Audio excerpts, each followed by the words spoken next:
All right, let's just jump right into this. Welcome to today's Explainer, where we're digging into a wildly specific, absolutely fascinating piece of historical investigation. We're looking at a pretty provocative claim found in our source material about the ancient origins of Germanic peoples.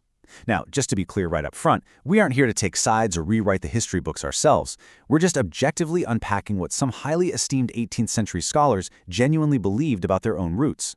It's like uncovering a totally forgotten historical narrative, and the arguments they put together give us this incredible window into early academic thought. So right out of the gate, our source text hits us with a pretty startling question.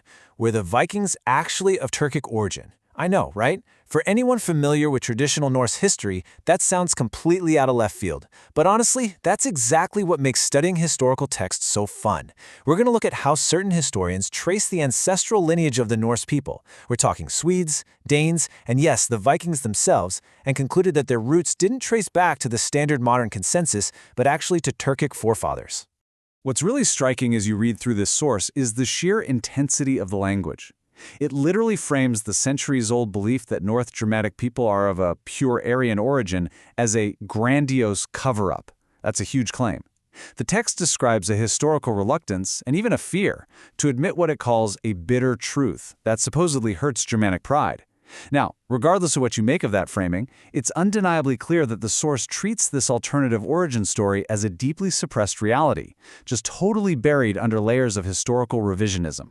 So, the key takeaway here is that this Turkic origin wasn't always just some fringe theory. The source claims it was once a well-kept secret that at one point in time was actually a commonly accepted fact among some of the most distinguished scholars in Europe. Our explainer today is all about unpacking that forgotten truth and really scrutinizing the academic foundation built to support it.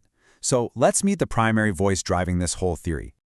To really wrap our heads around this, we have to talk about Professor Sven Lagerbrink. He lived from 1707 to 1787 and is widely considered the father of Swedish historiography. He wrote a hugely significant book in the 18th century, which is basically an open letter addressed to Chancellor and Knight Johan Ure. The title roughly translates to A Letter to the Chancellor and the Knight, Mr. J.O.H. Ure, about the similarity of the Swedish and Turkish languages. This document is the absolute cornerstone of our source text claim. And remember, Lagerbrink was not some outsider. The guy was deeply entrenched in the Swedish academic establishment. And man, Lagerbrink makes his stance crystal clear. I'm going to read this bold quote directly from his writings. Our ancestors are Turks who are comrades of Odin.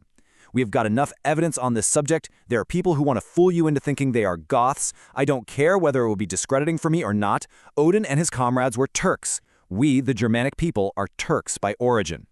He even tackles the cultural stigmas of his day head-on, saying, we must not be ashamed of this fact. The Turks are a very honorable and proud people. I mean, he is laying it all on the line right there, completely staking his professional reputation on this kinship. Section 1. The supporting evidence. How 18th century scholars actually built their case. Well, these scholars didn't just lean on a single discipline. They built their methodology on three main pillars. First up, archaeology. They actually analyzed ancient carved stone monuments located right there in Sweden. Second, linguistics. This was a massive piece of the puzzle, a super thorough examination of the phonetic and structural similarities between the Swedish and Turkic languages. And finally, mythology. They drew heavy connections from northern myths and the historical writings of Snorri Sturluson to argue that Odin and his people originally migrated straight from Turkic lands. But here's the thing. Lagerbrink wasn't just shouting into the void. The source text really emphasizes that he had a powerful consensus of colleagues backing him up. You've got Strahlenberg, a highly notable Swedish linguist. Then there's Professor Munthe, who wasn't just an expert in Eastern languages, but literally the rector of Lund's University. And of course, Professor Johan Ure, the renowned 18th century philologist that Lagerbrink's book was addressed to in the first place. After doing his own deep dive into Swedish and Turkish languages, Professor Ure actually reached a favorable opinion about this kinship, officially agreeing that Odin and his people were indeed Turks. Section 2. The Anglo-Saxon Connection. Expanding the theory westward.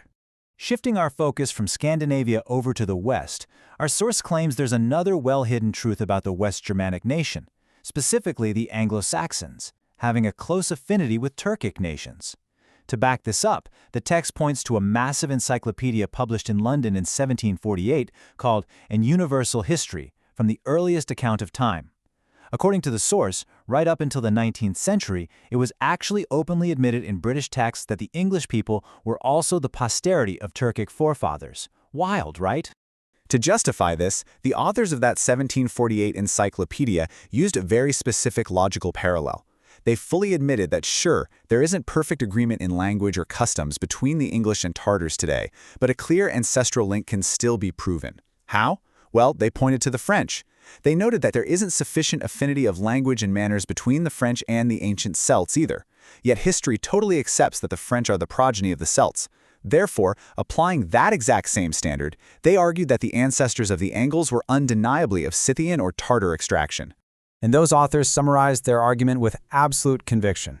Speaking on the Anglo-Saxon descent from Tartarian extraction, they literally stated, "Nothing can be more certain than that history evinces the truth of such a supposition." They laid it out as cold, hard fact, without a single doubt. It is just fascinating to see how historical certainty could be framed so absolutely in an 18th century context, based entirely on the academic standards of that era. So, wrapping up the overarching argument presented in our source text today, the idea that Germanic peoples, from the Vikings in Sweden all the way to the Anglo-Saxons in England, have a Turkic pedigree was absolutely not seen as a myth by these specific 18th century scholars. It was a fiercely debated but strongly supported conclusion, championed by reputable Swedish and British academics alike. And they built these testimonials through a really multifaceted approach, layering archaeological finds, intense linguistic comparisons, and the incredibly rich traditions of Scandinavian folk literature. Which brings us to our final thought for this explainer. Whether you find the evidence presented by Lagerbreng and his contemporaries totally convincing or completely off base, this source text forces us to ask a really compelling question. How do historical narratives actually evolve? Why is it that some theories about our ancestry become the undisputed consensus, while other theories, ones thoroughly researched by the leading scholars of their day, just fade away into obscurity?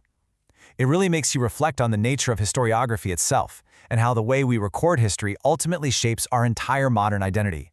Thanks for joining me today, and keep questioning the history behind the history.